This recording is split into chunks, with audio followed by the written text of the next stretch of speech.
Preço dos imóveis no Brasil teve a maior alta desde 2014. Inclusive, também foi a primeira vez em 8 anos que a valorização dos imóveis ficou tanto acima do IPCA, que é o índice oficial de inflação do governo, quanto o IGPM, que é outro índice de inflação bastante utilizado. O preço da venda dos imóveis residenciais subiu 6,16% em 2022, como eu falei agora há pouco, a maior alta desde 2014, lá na época foi 6,70%, e teve algumas cidades que foi muito mais que 20%, porque aqui é a média nacional, enquanto tiveram outras que foram bem decepcionantes, inclusive cidades bem famosas. A inflação foi de 5,79% em 2022. Então, para saber se você teve ganho real, ou seja, acima da inflação que o mercado imobiliário valorizou, ou se você não teve ganho real nenhum, é importante a gente ver essa tabelinha aqui. Então, São Paulo, Rio de Janeiro e Brasília, que são 3 mercados imobiliários super importantes no Brasil, não tiveram ganho real, ou seja, a inflação do ano passado foi superior à valorização dos imóveis nestas cidades. Agora, nós tivemos algumas cidades que realmente despontaram, Vitória e Vila Velha no Espírito Santo, olha que valorização, mais de 20%. Também tivemos a capital de Goiás, Goiânia, quase 21%. E aqui o trio Parada Dura, o trio que está realmente ano após ano valorizando sem parar, que fica no litoral norte de Santa Catarina, Balneário Camboriú. Ao lado de Balneário Camboriú fica Itapema, e ao lado de Balneário Camboriú, só que do outro lado agora, fica Itajaí. Essas 3 cidades, uma do ladinho da outra, uma coladinha da outra, subindo sem parar. E não foi só em 2022, a cada ano que passa eles estão valorizando, Então, realmente virou um point ali do mercado imobiliário brasileiro, quentíssimo nos últimos anos. E eu quero aproveitar e perguntar para você como que está o mercado imobiliário aí aonde você mora. Escreve aqui nos comentários contando. É placa de vende-se para tudo que é lado na cidade? Os imóveis não param de valorizar? Ou os preços não saem do lugar? Enfim, me conta aqui embaixo nos comentários. Só não esquece de escrever o nome da cidade. Qual é o metro quadrado mais caro do Brasil? Em primeiro lugar está, mais uma vez, uma cidade de Santa Catarina. A gente acabou de falar sobre ela. Balneário Camboriú, inclusive coloquei algumas imagens no lado direito para você dar uma olhada. Junto também tivemos aqui, ó, Itapema, que é uma cidade vizinha de Balneário Camboriú, uma coladinha com a outra. E aqui Itajaí também, um metro quadrado super caro. Tivemos Vitória aqui no Espírito Santo e mais uma vez Santa Catarina, aqui ó, Florianópolis, né? A capital de Santa Catarina aqui. E nós temos aqueles velhos conhecidos, São Paulo e Rio de Janeiro aqui. E como que está a valorização no longo prazo dos imóveis no Brasil? Eu vou mostrar para você 3 informações aqui no gráfico. O primeiro é a valorização anual dos imóveis residenciais. Cada ano que passa ali, para cima, para baixo, quanto que foi, eu vou mostrar na tela para você. E claro, sempre comparando com os 2 índices de inflação. O IPCA, que é o índice oficial aí do governo, e o IGPM, que também é bastante utilizado, principalmente nas correções dos aluguéis. Então aqui você está vendo em verde é a valorização anual dos imóveis residenciais no Brasil. Aqui, pontilhado vermelhinho, é o IPCA, calculado pelo IBGE, e o pontilhado em azul aqui embaixo, ó, tá vendo? Aqui teve essa subida estratosférica aqui durante a época do C19, calculado pela FGV, o famoso IGPM, a inflação dos aluguéis. Nós tivemos uma época de ouro aqui no mercado imobiliário brasileiro. Olha só, 2009 valorizou 21%, 2010 mais 26%, quase 27%, 2011 mais 26%. Então aqui não parava de subir o preço dos imóveis. Daí ainda tivemos boas altas em 2012, 2013, e aí começou a desacelerar a partir de 2014 até o momento que nós tivemos uma desvalorização, né? Só que o mais importante não é apenas esses números aqui em cima que você está vendo, que seriam termos nominais, a gente tem que ver em termos reais, e é isso que mostra o gráfico. Então olha só, nós tivemos uma valorização real aqui de 2009 até meadinhos de 2014, e depois a valorização dos imóveis no Brasil foi bem inferior à inflação, que são esses 2 pontilhados aqui. A virada de chave aconteceu apenas no ano passado, né? Que você vê que a valorização aqui dos imóveis, ela acabou sendo um pouquinho superior à inflação, seja IPCA, seja IGPM. Mas é importante destacar que aquela é a média nacional. A gente tem que separar por cidades para ver melhor, porque o Brasil é muito grande, tem vários mercados imobiliários e aqui está na tela para você.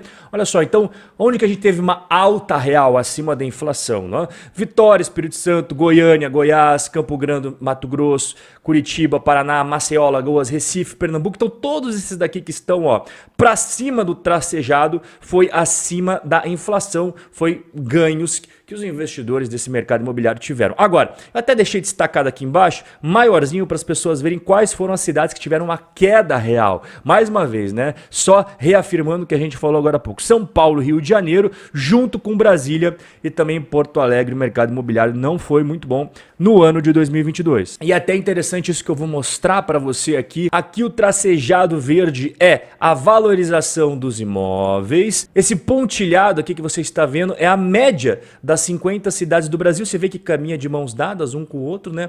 E isso daqui que você está vendo aqui embaixo em cinza é a inflação. Então você percebe aqui naquela época dourada, 2009, 2010, 2011, os imóveis em São Paulo valorizaram muito acima da inflação. E a partir de 2015, naquela grande crise que entrou o Brasil e também o mercado imobiliário, a inflação acabou sempre sendo superior à valorização dos imóveis em São Paulo. Inclusive, no ano de 2022 também a inflação foi maior. E esse mesmo comportamento a gente vê no mercado imobiliário do Rio de Janeiro. Inclusive, olha que época maravilhosa para os imóveis aqui no Rio de Janeiro, né? Subiu sem parar por muitos anos depois, assim como São Paulo entrou naquela espiral negativa junto com a crise econômica brasileira e desde então, desde 2015, a inflação foi sempre superior à valorização dos imóveis no Rio. Inclusive tivemos períodos aqui de desvalorização dos imóveis, tá vendo? Eu tô passando aqui a linha,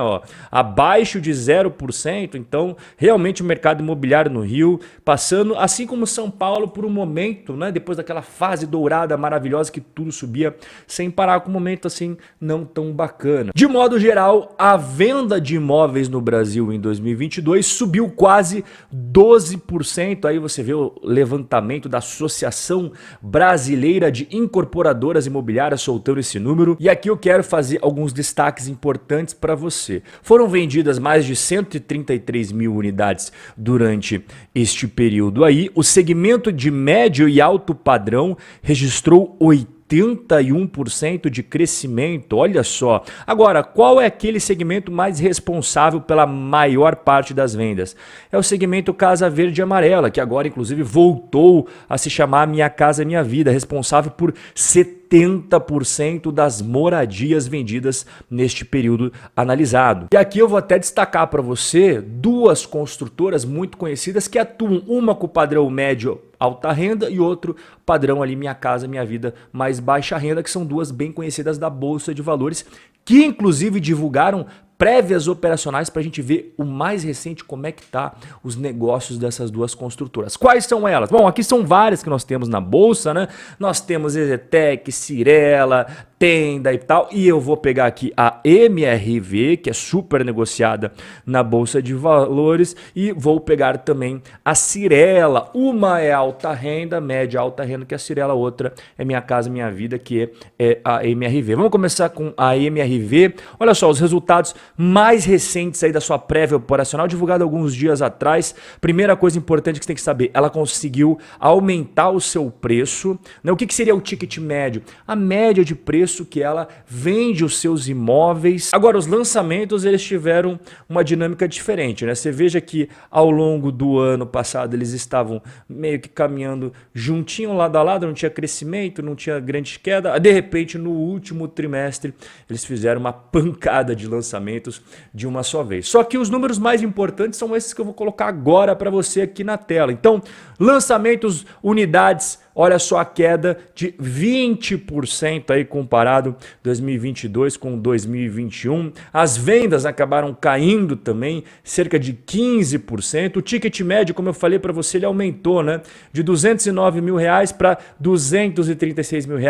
Agora, a geração de caixa é o que mais preocupou. A empresa já tinha uma queima de caixa de 554 milhões em 2021 e passou a ter uma queima de 2 bilhões 233 milhões, realmente isso daqui chamou a atenção negativamente do mercado. Então se for para a gente colocar o lado positivo e o lado negativo da MRV, um lado positivo, como eu falei agora há pouco, o aumento do preço médio por unidade vendida nas operações brasileiras, vale destacar que ela também tem operações nos Estados Unidos, isso auxilia a MRV a recuperar suas margens. E o momento para baixa renda é positivo, porque parece que o programa Minha Casa Minha Vida vai voltar com tudo no novo governo. Agora, o lado negativo é a queima de caixa, como eu falei para você, inclusive essa queima de caixa poderia ter sido muito pior se a empresa não tivesse vendido milhões em recebíveis das operações dos Estados Unidos. Poderia ter sido pior ainda aquele número ali. E a desaceleração aí na venda é o nível mais baixo de todos os tempos da MRV. Agora vamos comparar com a Cyrela, que vende outro tipo de imóvel. Então você vê aqui as vendas contratadas no ano de 2021 comparado a 2022. Olha só o aumento de 43%. Então aqui o cinza escuro é alto padrão, o vermelhinho é médio e aqui é o Casa Verde e Amarela. Ó, você tá vendo aqui embaixo? Ela também tem Casa Verde e Amarela. Aqui do lado direito também é as vendas contratadas, mas segmentado por lançamentos, que é o em cinza mais escuro, estoque em construção, que é o vermelho, e aqui o cinza mais clarinho é o estoque pronto. Em relação à caixa, a Cyrela não costuma divulgar isso nas suas prévias operacionais, apenas dos seus resultados. Então, aqui alguns dias a gente vai ver quanto que a empresa gerou de caixa, quanto que a empresa queimou de caixa. O que eu deixaria destacado aqui para você, né? O lado positivo e negativo, começando com os positivos. As vendas de lançamentos, igual eu mostrei para você aqui,